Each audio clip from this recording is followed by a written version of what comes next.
I'm actually up. But I'm not at all sure that any of you are still hanging around, and I wouldn't blame you.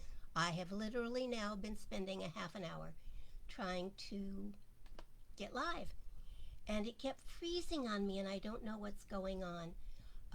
I do know what I just did, and hopefully that took care of it.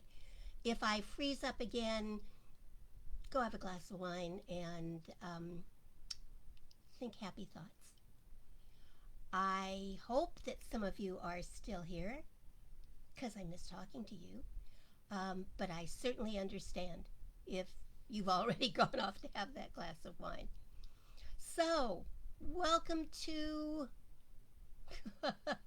welcome to Wednesday. Oh dear me, oh dear me, oh dear me. New cameras not talking to browsers, something like that is going on. So it's hump day, you know? It's the middle of the week, in the middle of whatever's going on, and Dana got here. All right, thanks, honey. Boy, your patience is amazing. Thank you for being here. You know, I like to think that we're a spiritual clinic, but sometimes I feel like I need it more than anybody else.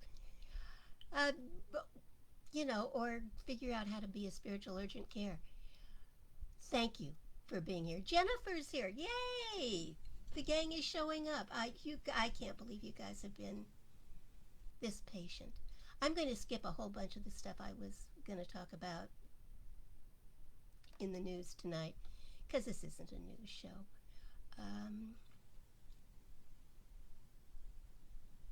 There's one I have to share. So bear with me. Apparently there are people who are refusing to wear masks to protect themselves and everyone else from COVID because the Bible tells them that they are created in the image of God, and it's Satan who tries to cover that up. So it's Satan telling us to put those masks on. And at an anti-vaccination conference, they have conferences for it now, a nun said that vaccines are diabolic and claimed that the fight against them, vaccines, is a battle between our Lord and the devil. Boy, even the nuns that were my teachers when I was younger weren't. Well. Oh, yeah, I'm glad I was able to resolve all this too, Jen. Believe me, I am. It was nutsy. Well, I guess we all needed to be here because I just was not going to quit. So thanks, Dana. How are we doing? Can I have an update? And then I'll talk about what I'm going to talk about. Ooh, that looks like a purple devil. Is that a purple devil? I've got my glasses on. You'd think I'd know. Ooh, that looks like storming mad. Yeah. Talk to me. Talk to me. What's going on? I'm supposed to jump right into the talk, but my technical person isn't here to frown at me. And I want to know how you guys are. You were patient enough. A day of weird things. No kidding. The whole day's been kind of that way, hasn't it? So maybe it's all of us. Maybe the world's just been weird today. Now, should we feel better or worse about that? I mean, if it's not just us in our lives, if it's the whole world that's nutsy cuckoo today, how should we feel about that? Huh? Jennifer's had a day of weird things. Dana's just, yeah, being a purple devil. Oh, I want to know the story behind that. I do. So fill me in. But while I'm waiting,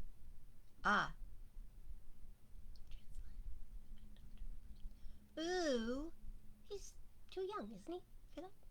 No, I guess he's not. All right, if that's what it's going to take to make him well, then we know that comes together easily, effortlessly, smoothly, that a liver is available, and that the process is all that it needs to be.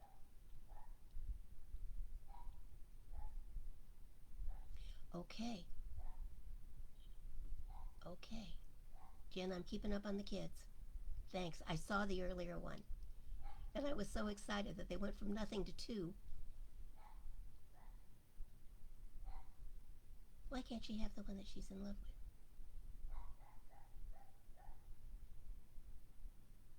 with? We got to think on that one. Got to think on that one.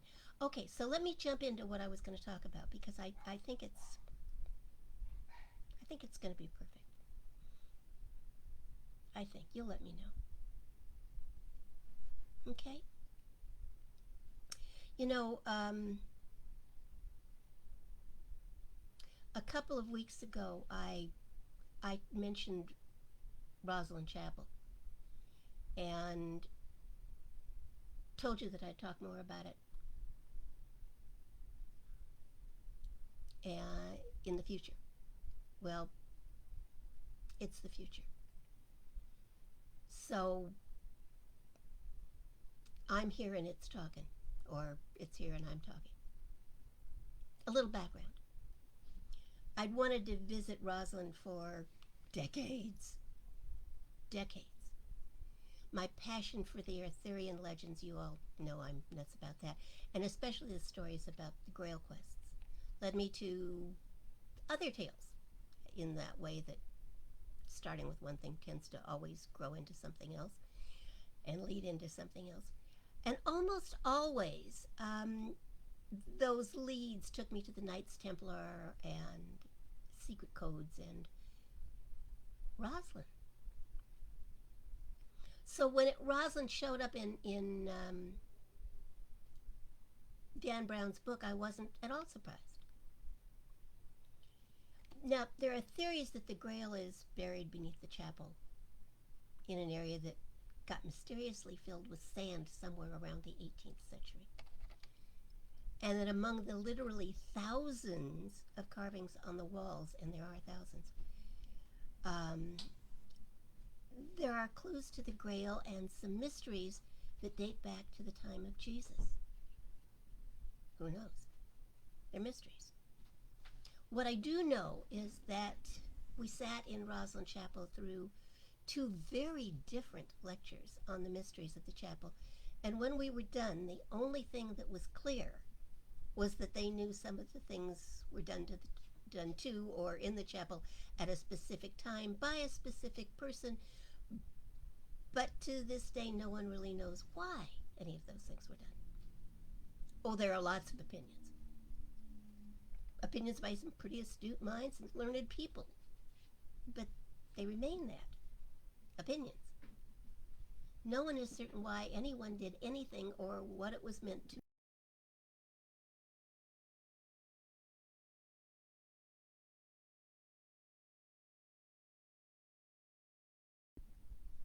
Okay, it's still working. Sorry, I have something uploading over here that sometimes takes days. So while we were traveling, I picked up a few books on various areas and sites that we intended to visit.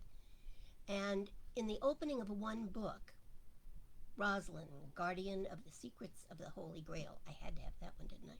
The authors state, the past is a very strange place. People behaved differently there. That, I ultimately decided, summed up much of the experience.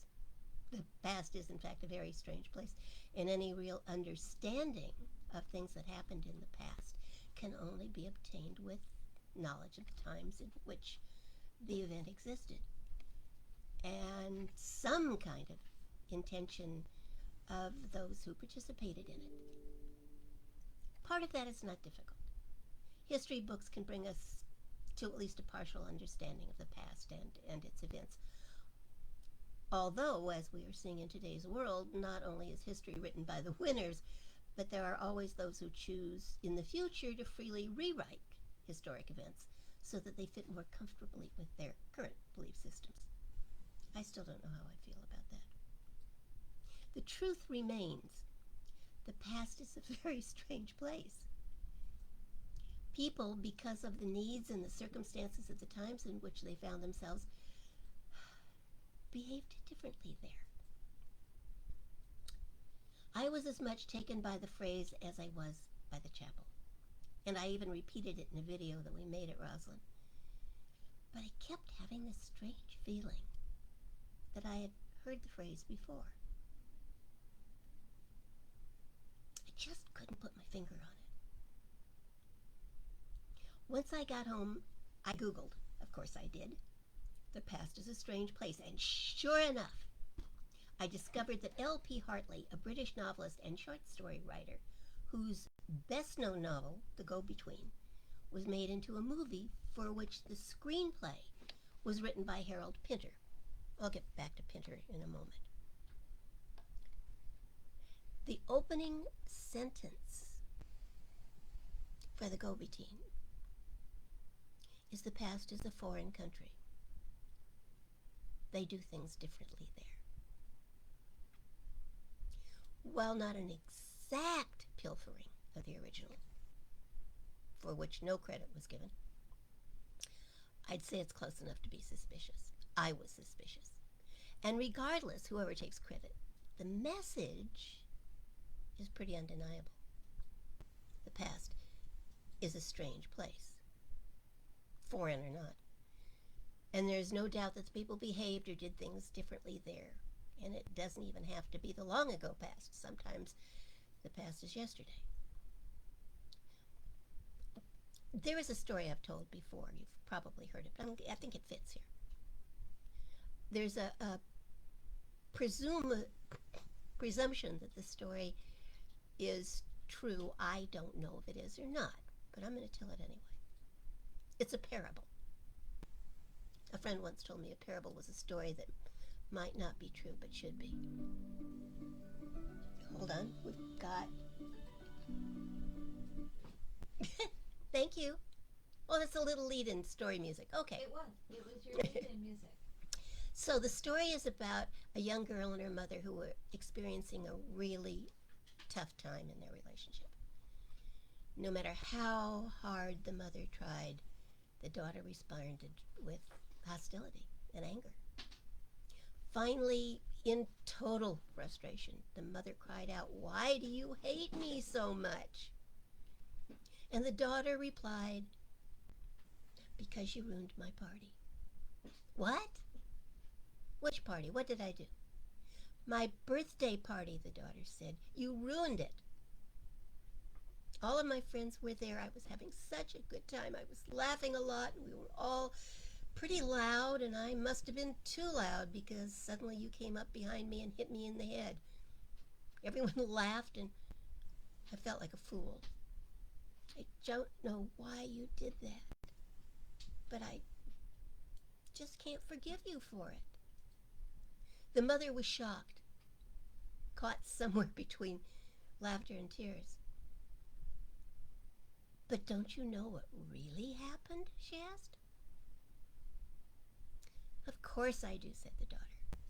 "I was being too loud, and apparently you decided the best way to get my attention and quiet me down was to slap me on the head. So you did." Everyone laughed, and I was so embarrassed. "That's not exactly what happened," the mother said. "We were about to serve your birthday cake, and the waiter was standing behind you. You laughed and threw your head back right into one of the candles on your cake.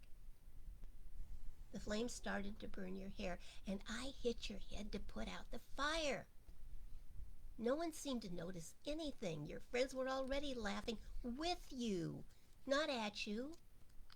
The danger was past. You didn't seem to have noticed, and I didn't want to scare anyone, especially you. So I didn't say anything." The daughter said, "You didn't mean to hit me." "Why would I have?" "But it was being very loud." "That was all right. It was your birthday party." "And no one was laughing at me?"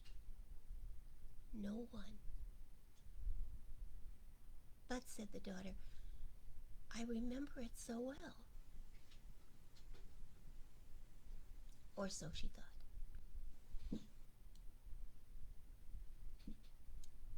Okay, so back to Harold Pinter for a minute. Pinter, in addition to writing the screenplay for The Go-Between, wrote, "There are some things one remembers even though they may never have happened." Or even though they may never have happened the way we thought they did. How many crimes, I wonder, do we remember that may never have actually happened? How many villains have we created that never actually existed? Oh, look, I don't doubt that some real crimes have been perpetrated in some of our lives by some real villains who did actually exist.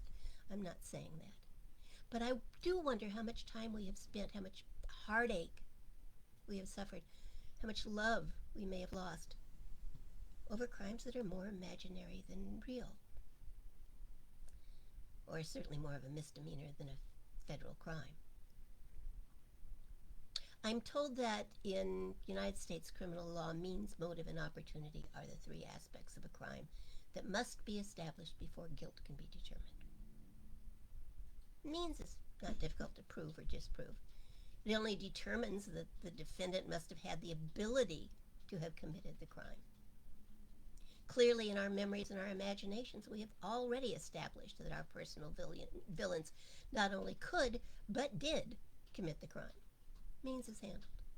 Motive is all about the reason the defendant felt the need to commit the crime. Why'd you do it? And opportunity is whether or not the defendant had the chance to commit the crime. Opportunity, of course, can be disproved with a plausible alibi, which can prove the accused was not able to commit the crime because they were someplace else, doing something else when the crime happened.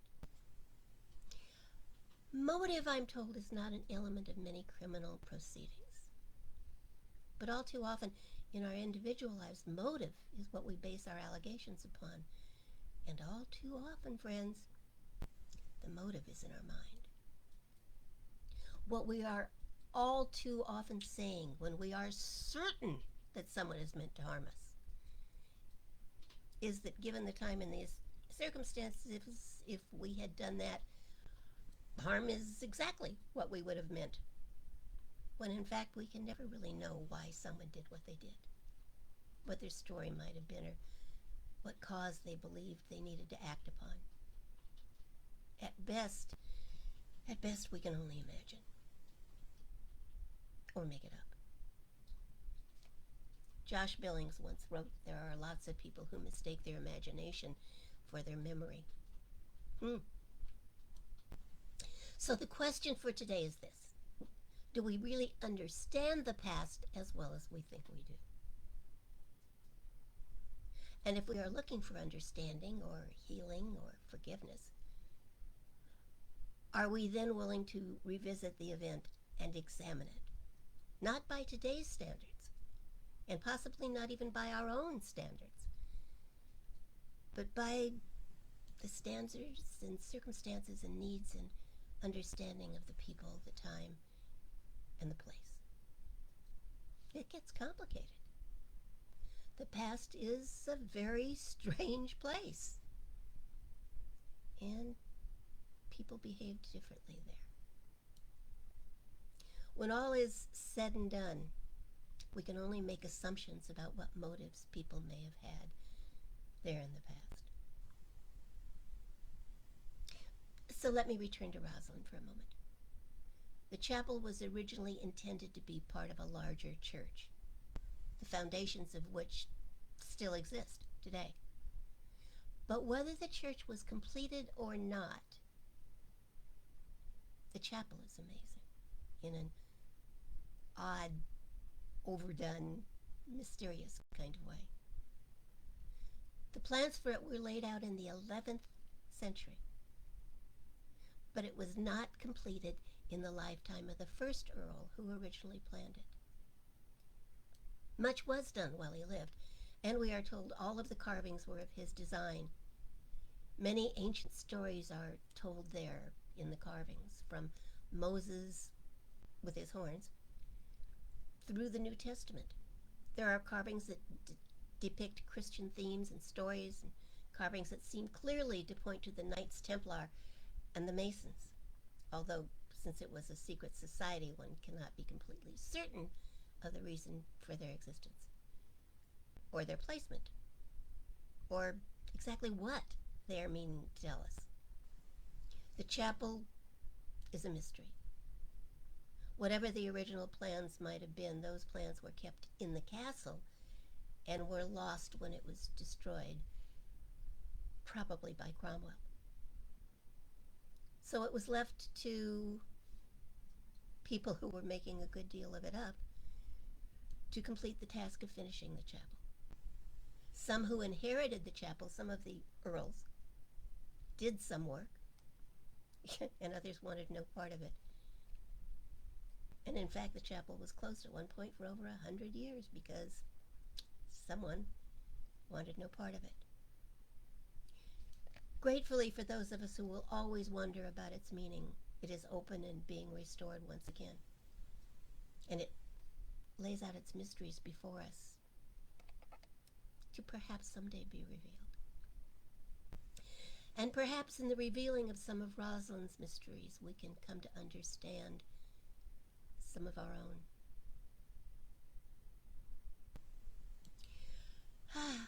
Not just in ancient history, but in our own history. The past is a very strange place because people behaved differently there. What might we come to understand about our lives, about ourselves, if we were to just put things into perspective? Not just our present perspective, but the perspective of the time and the place and the circumstances and the thinking of others. What might happen if we were to ask? What might we come to know?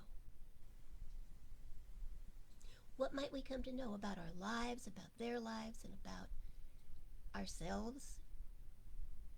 If we have a better understanding of history and a more open mind and a more open heart, what might we learn? It's just a question. I have no answers. But I suspect you might have some of your own. So I invite you to delve a little, to revisit the past, not as a participant, but as an observer, one who is willing to learn from it instead of being wounded by it, one willing to heal, or perhaps even to be transformed by the renewing of your mind and a retelling of the tale. The past is indeed a very strange place. A place with the power to change things if we have the courage to visit there. I invite you to have the courage.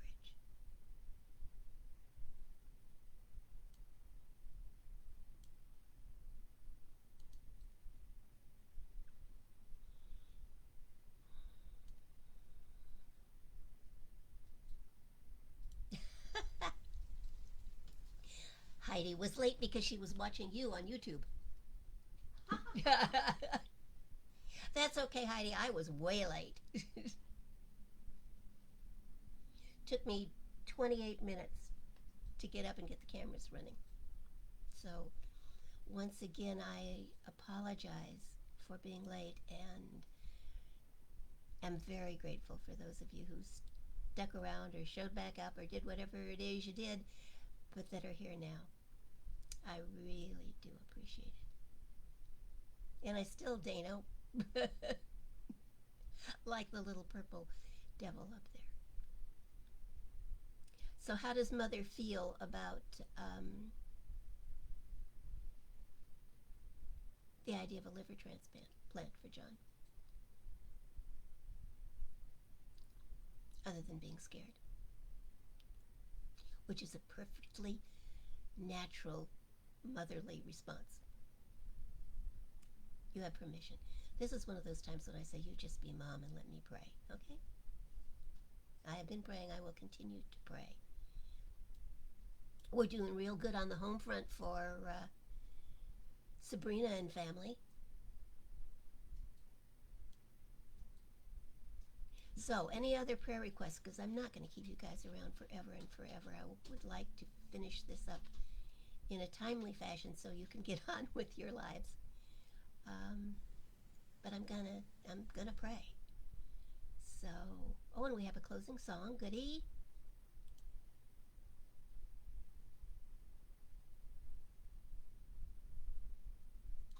Yeah.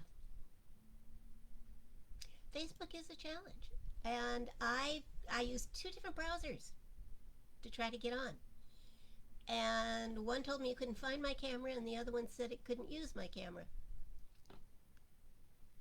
And then it would freeze, but it would come up for a minute. It would capture it and then freeze. So I'm going to work on this some more this week and see if I can figure out what the heck is going on. Because I love my new camera. I think it looks spectacular. But I don't like that it freezes. Now, I may have fixed the problem. Problem is, see, I don't know if I fixed the problem until the problem occurs again. Ah! I'm going to pray for me and my patients.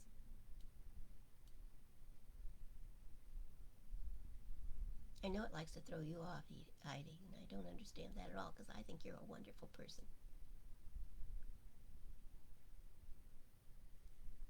Oh, Jennifer.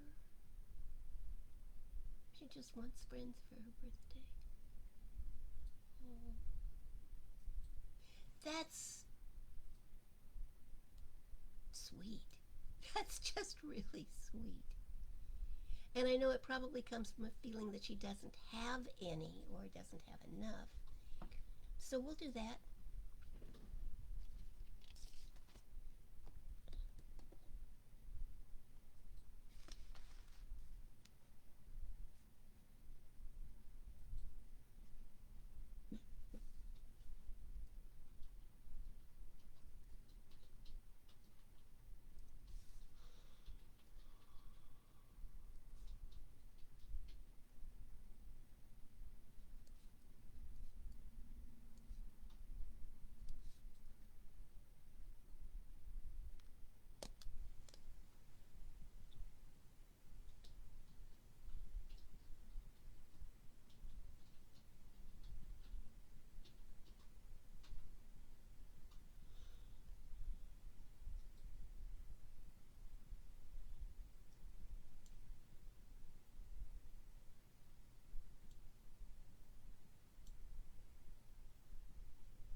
Interesting information, Dana. Well, I got, when you first wrote it down, I got a clear picture that if it needs to go to that the perfect donor will be right there. So whether it's you or someone else,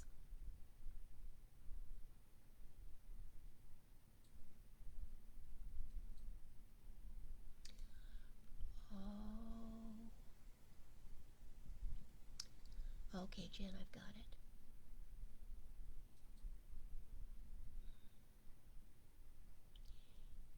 Yeah.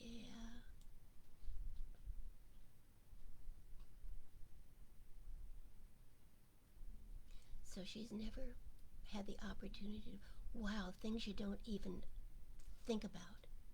And of course, I mean, I'm reading this and going, well, of course, if she's an only child, there's no one to play with for the last year and a half.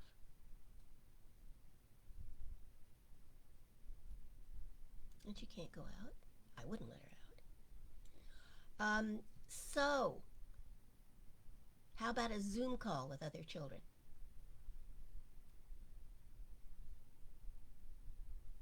Or even adults. Does she care if some of her friends are adults? I'd Zoom with her.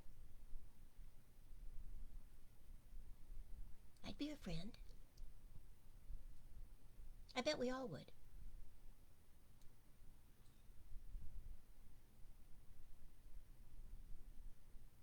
Do they have to be littles? Does she just want friends?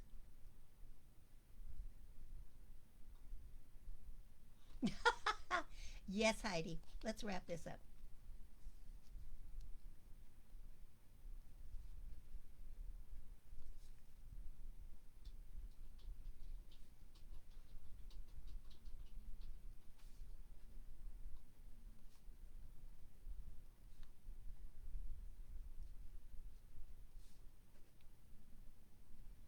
Okay.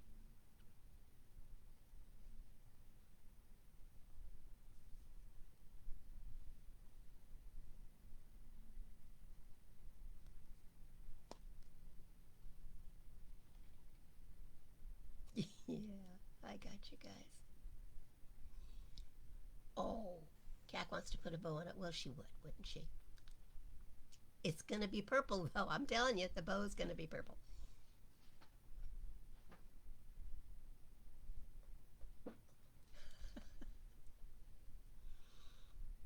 Okay. I'd tell my grandkids, but they're all kind of too old. She needs someone young. Did I just say that? Ah, my grandchildren are too old. The two youngest ones are both in high school now. How is that possible?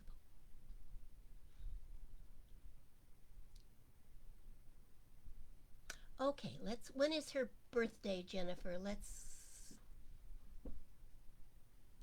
look into that. Yeah, we could all send cards.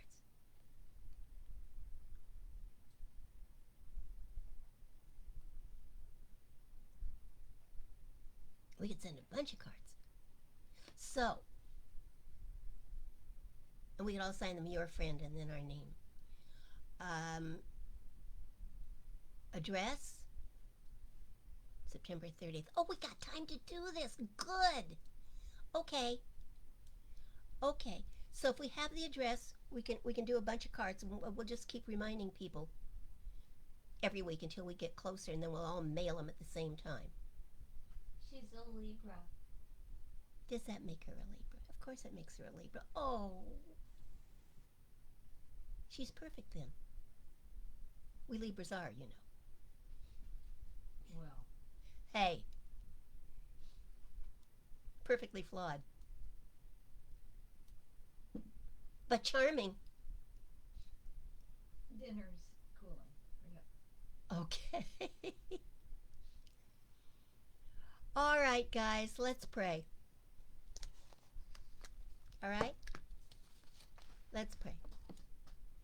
And close your eyes or just soft focus, whatever works best for you.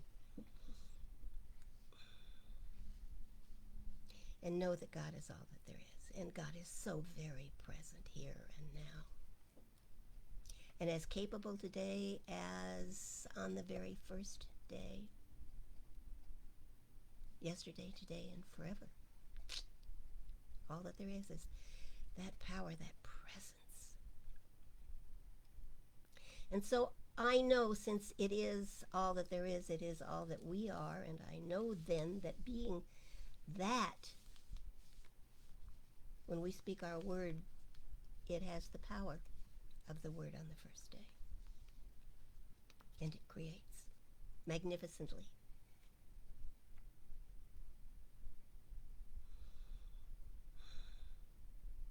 So let us speak the highest and the best in divine right action for those who are trying or wanting to leave war zones.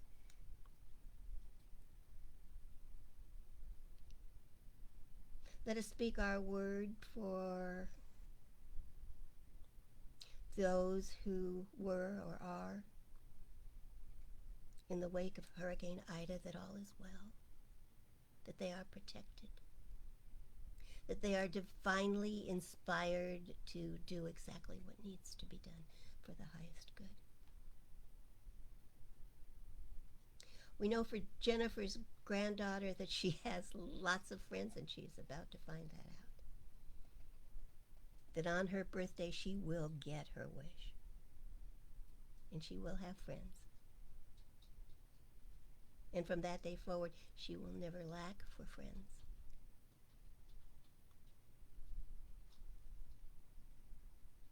We know for Dana's John, healing of his liver challenges, whatever that takes. We know that if it needs to go to a transplant, that the perfect donor will be easily and quickly found, and that all will go well for everyone concerned, and that his mother can be at peace and take a deep breath and know that the highest good is the only thing that can happen. And for Heidi, we know that the ultrasound tomorrow will find what needs to be found, and that the long path to discovery will finally reach its finale. And all concerned will know and will do exactly what needs to be done to restore her health, to make her strong again, to deal in the highest possible way with her body, her mind, and her life.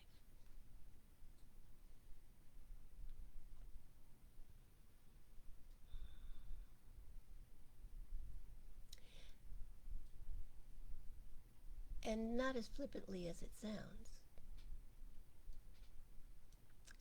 I know that whatever technical problems have caused the challenges the last couple of weeks, that those are ironed out no later than Sunday, and that all is well and works perfectly for this gathering from that moment forward. And I know that our group is growing and strong and changing the world.